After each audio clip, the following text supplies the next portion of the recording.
The first lie is there's nothing more important than your career, more or less by definition. So that's the first lie. The second lie is there will be nothing more important to you in your life than your career. So that's the second lie. And then the third lie is there should be nothing more important in your life than your career. So that's the third lie. And then implicit in that is the idea that children are a burden, and that the idea that women should have children is part of the oppressive patriarchy and should be resisted. And who are men to tell me what I can do with my body? And, hey, fair enough, and et cetera, et cetera. Now, I've worked in female-dominated occupations my entire life. I worked as a daycare worker way back when that was like 1980, something like that. And there were no men doing that, but I really liked kids. I never experienced the world except as that. And so I've watched women progress through their professional careers at every level of attainment, from the lowest to the highest, and observed what happened. And relatively, I would say, bias-free, because I didn't know. And what I've seen is that as women progress towards their late 20s, there's a psychological transformation. And what happens is that they place less emphasis on their career and way more emphasis, particularly on having a child. And that really reaches a crisis point around 29 or 30 for the vast majority of women, and their attitude flips. And I've seen it flip very dramatically with many women. And I suppose the most most convincing evidence of that, I worked with high-end lawyers in Toronto for about 10 years. I was part of an organization. We went to law firms, high-end law firms, and said, send us your most productive people, and we'll help them iron out whatever wrinkles there might still be in their life. And the advantage to them is that things will go better for them, and the advantage to you is they'll be even more productive. And there's a good management dictum, which is pay the most attention to your most productive people, because they're bringing in the bulk of your revenue disproportionately. And so I worked with men and women who were at the peak of their careers in a very difficult enterprise. And so these were women who were generally very attractive, well put together physically, pretty stable psychologically, extremely conscientious, very, very smart, and high achieving from like junior high all the way through high school, university, law school, onto the top firms, rocketing up through the ranks, full partnership by the time they were 29 or 30. And all the law firms, all the women bailed out, all of them. The law firms couldn't keep them. And I was really, and I talked to the women a lot about this, because I was very interested in it, because I knew the law firms were bending themselves over backwards and tying themselves into knots trying to retain these women, because why wouldn't they? Just being greedy capitalists is enough. They don't want to lose their high-performing women because they're performing at the highest level, and they couldn't keep them. The women wanted to have 9-to-5 jobs. They wanted to bind the job so they could have a life, and that was especially true once they got interested in having a child or had one. And what they really came to was a very interesting realization. So because they were highly conscientious women, they sort of did their duty and worked hard and diligently and didn't pop their head up to ask questions. They were in junior high, they got the best grades. They were in high school, they got the best grades, and so on, all the way through, right till they reached partnership. But that's sort of an apogee, right? You hit partnership in a senior law firm, it's like you're at the top of your profession. Well, then what? Well, so then they looked around and they thought, here I am with all these like hyper-competitive men, perfectly willing to work 80 hours a week nonstop to stay at the top. What the hell are they doing? Because that's the real question. What is it that characterizes this small percentage of hyper-competitive men? It's not. You can assume that that's how everyone should be, but first of all, that isn't how everyone is. Or you can flip that and say, well, there's only a small minority of human beings that are willing to do this, to work flat out 8 hours a week. I mean, they're certainly being paid for it. Let's make no mistake about that. But, well, what about the rest of life? Well, that's what the women asked. Why am I doing this? And that's a great question. Well, for men, there's a different answer than for women. It's a really different answer. And it isn't like the men are exactly thinking this through. It's more like this is an integral part of male motivation. The more successful you are as a man, the more women like you. If you want to have a great career, it's hard to do that if you're alone and without a family, right? I mean, the people that I've seen who've been best situated in their life, all things considered, even in relationship to their career, have a pretty solid monogamous relationship that stabilizes them. And then they have a family that also stabilizes them and broadens out their life. And, you know, exceptional people do exceptional things, and good for them, but they're, by definition, given that they're exceptional, they're a tiny minority. This is always the argument between conservatives and liberals, right? Because the liberal types, they're more tilted sometimes towards, what would you call it? Compassion or appreciation for the exceptional. And fair enough, the exceptional is necessary, but on average, what everyone does on average is the thing to do. And so you just look, you see, well, what do people do? Well, they have a job or a career, they have an intimate relationship, and they have a family. And if you don't have any one of those things, well, then you're treading water harder. Doesn't mean you can't do it. And it doesn't even mean possibly that you shouldn't try, but as a default presumption, it's just utterly foolish. What else are you going to do with your life? Well, maybe you're wildly creative. Fair enough, you know.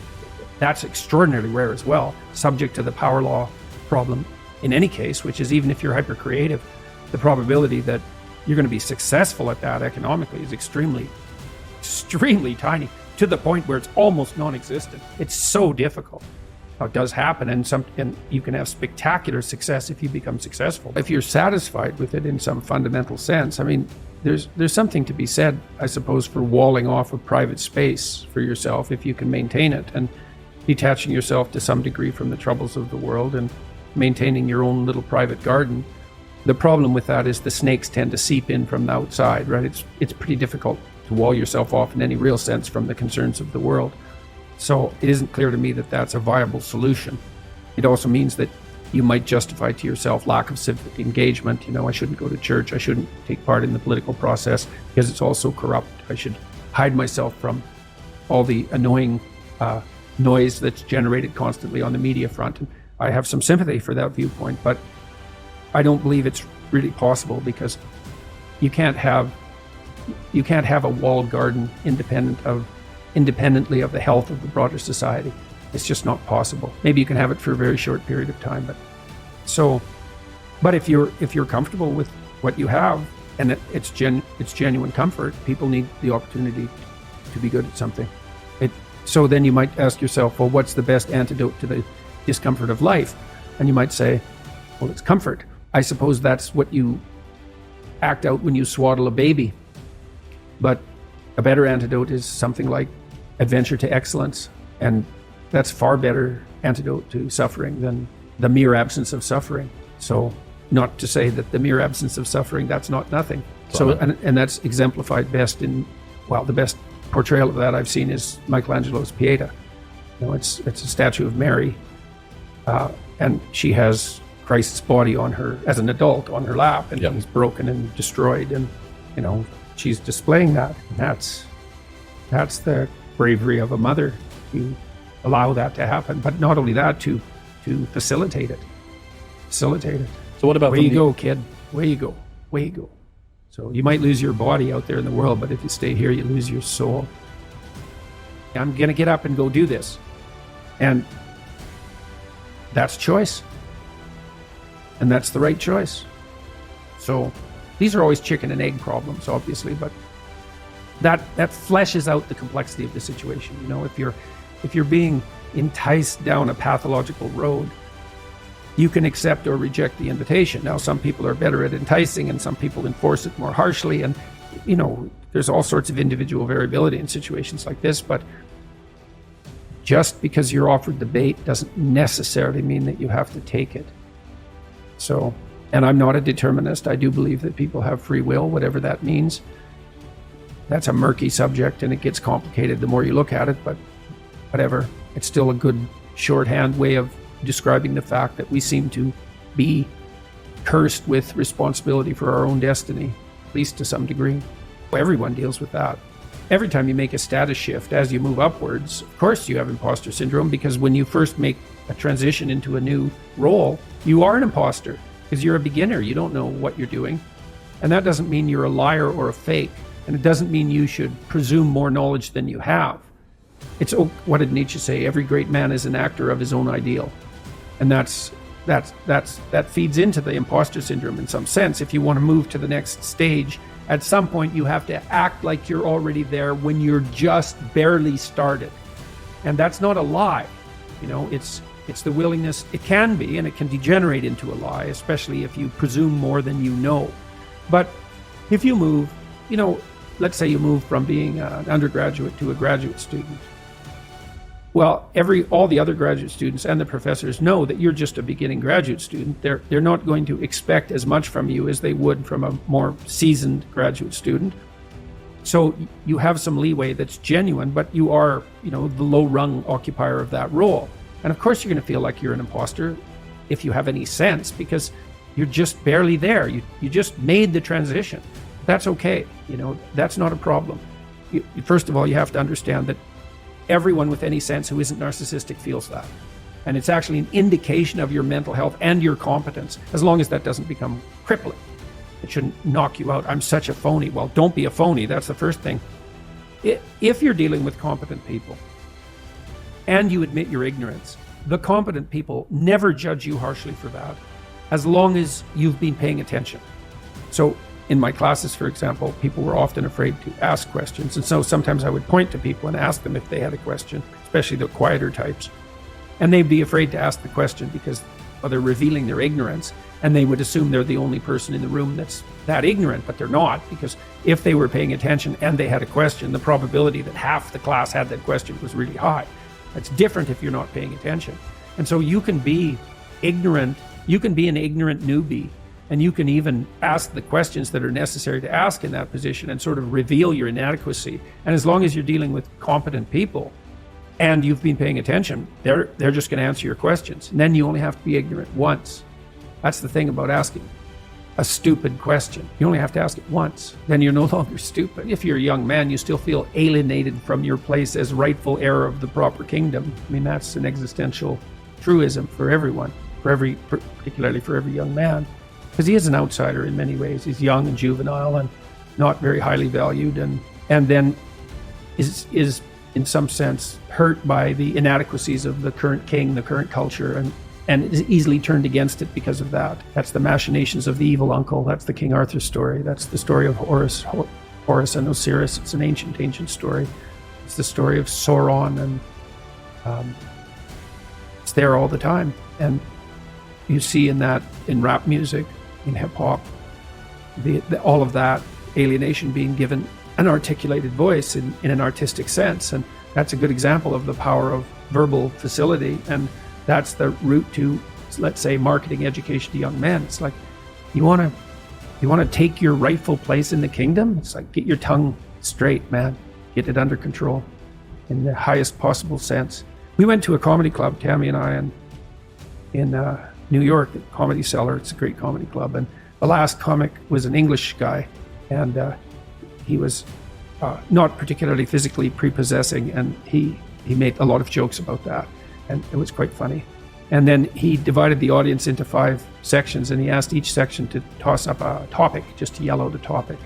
And they were like random topics, like the Kennedy assassination and electric lighting before 1890. Those were 2 of the topics, and the other 3 were just as diverse. And then he put on some beats, and he did about an 8-minute rap with every verse rhymed, and he tied the whole thing together at the end and ended at the end of the music, all spontaneously. It was unbelievable. And that's logos, man. That's the redemptive power of the logos right there. The magic word, the sacred word, it's just manifesting itself on stage. It's something very impressive. But you certainly feel competent by appreciating it. Yep. Right? Because it speaks to the part of you that is capable of appreciating such things. You think, wow, that's really something. That's an amazing display. That's an amazing thing to see. Amazing, right? A very interesting word, amazing. And you're trapped by the charisma of that.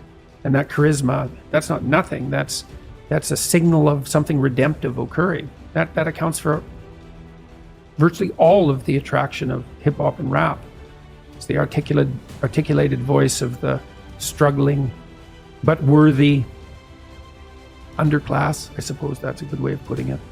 But those who are alienated from their rightful place. And so that verbal prowess is one of the ways they struggle up towards the light.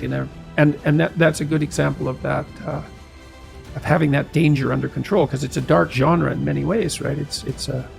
There's a real undercurrent and air of violence that surrounds that and its culture, like the punk movement in the UK back in the late 70s. Same sort of thing, but that capacity to express that in a poetic manner, in a compelling manner.